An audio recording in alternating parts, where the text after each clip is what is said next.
તો વિરામ બાદ આપનું સ્વાગત છે। આગળ સમાચારોમાં વાત કરીએ તો સૌરાષ્ટ્ર યુનિવર્સિટીના અર્થશાસ્ત્ર ભવનના પ્રોફેસર વિવાદમાં આવ્યા છે। આસિસ્ટન્ટ પ્રોફેસર સામે દ્વિઅર્થીય શબ્દો બોલતા હોવાના આક્ષેપ છે। ચોક્કસ જ્ઞાતિને માર્ક આપવાની વાતો કરતા હોવાના પણ આરોપ લાગ્યા છે। વિદ્યાર્થીનીઓની આસિસ્ટન્ટ પ્રોફેસર સામે સીએમઓ સુધી ફરિયાદ છે। ફરિયાદના આધારે મહિલા આયોગે આપ્યા છે તપાસના આદેશ। મહિલા આયોગે કુલપતિને આપ્યા છે તપાસના આદેશ। ફરિયાદમાં ખરેખર કેટલું તથ્ય છે તે તપાસ બાદ સામે આવશે ને ત્યારબાદ કાર્યવાહી કરવામાં આવશે। સૌરાષ્ટ્ર યુનિવર્સિટી અનેક વખત વિવાદોમાં રહી છે, તેના પ્રોફેસરો પણ વિવાદમાં રહ્યા છે। તો વધુ એક આસિસ્ટન્ટ પ્રોફેસર વિવાદમાં આવ્યા છે કારણ કે વિદ્યાર્થી અને વિવાદિત પ્રોફેસરનું શું કહેવું છે આ મુદ્દાને લઈને, આવો સાંભળીએ। અને ઓકે ચાલો નહીં બસ થેન્ક યુ।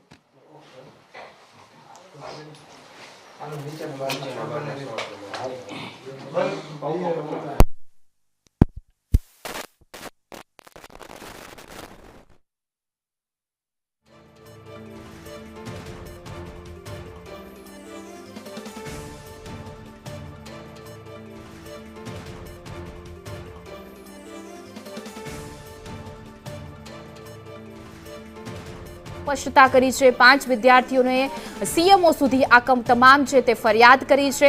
સૌરાષ્ટ્ર યુનિવર્સિટી જે સૌરાષ્ટ્રનું હબ ગણાય છે, જ્યાં તેઓ અનેક વખત આ યુનિવર્સિટી વિવાદમાં રહી છે, તેના પ્રોફેસરો વિવાદમાં આવતા રહ્યા છે, ત્યારે વધુ એક પ્રોફેસર છે વિવાદમાં આવ્યા છે।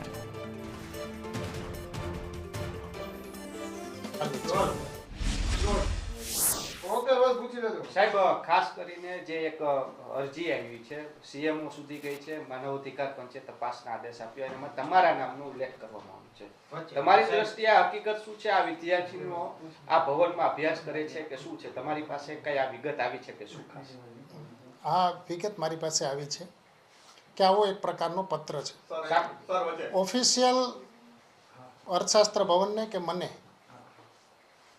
મને હજુ સુધી પત્ર મળ્યો નથી। એટલે વિદ્યાર્થીનું નામ છે, એ નામ સાચા છે કે ખોટા છે એનો મને ખ્યાલ નથી, પણ મને પૂર્ણ શ્રદ્ધા છે કે એમાં કોઈ વિદ્યાર્થીના, અમારા કોઈ વિદ્યાર્થીઓના નામ હોઈ જ ન શકે, કારણ કે એ પ્રકારનું મારું વ્યક્તિત્વ નથી। સર, જે યુનિવર્સિટી પાસ સામેથી તમને કોઈ આ બાબતે પૂછવામાં આવશે તો તમે સહયોગ આપશો શું કહેશો? બિલકુલ, યુનિવર્સિટીનો હું કર્મચારી છું।